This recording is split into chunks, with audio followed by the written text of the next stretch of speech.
So the United Kingdom is now requiring anyone who is a citizen of the United Kingdom to have a United Kingdom British passport when they come through passport control coming back to the United Kingdom. There is a lesson here, and the lesson is that you may be a citizen of a country irrespective of whether you have their passport.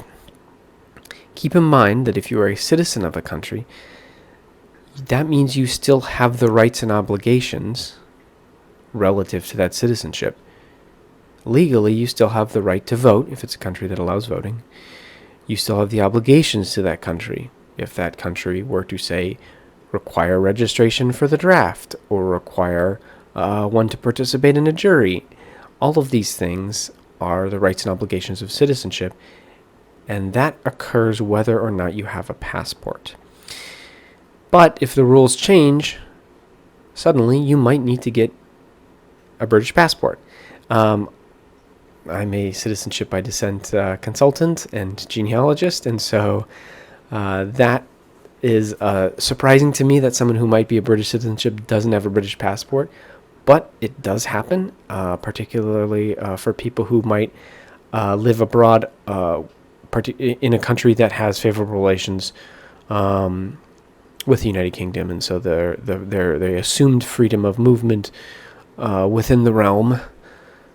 But in this case, now you need a British passport, so you have to, presumably get an expedited British passport.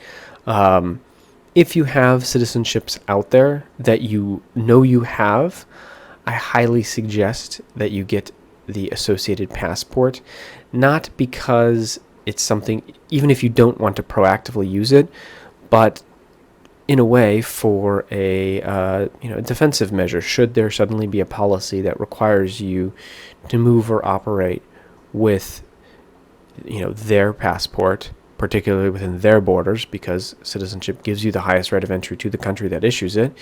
And I think that that's a good insurance policy to have. So I thought I'd leave this little thought piece here. I think it's kind of basic, but it is notable because it has shown up in the news a little bit.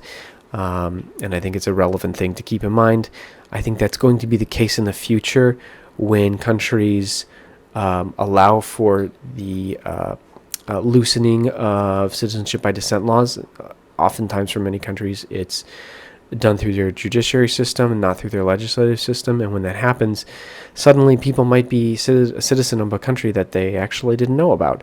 And if that's the case, then you will most likely want to get that associated passport.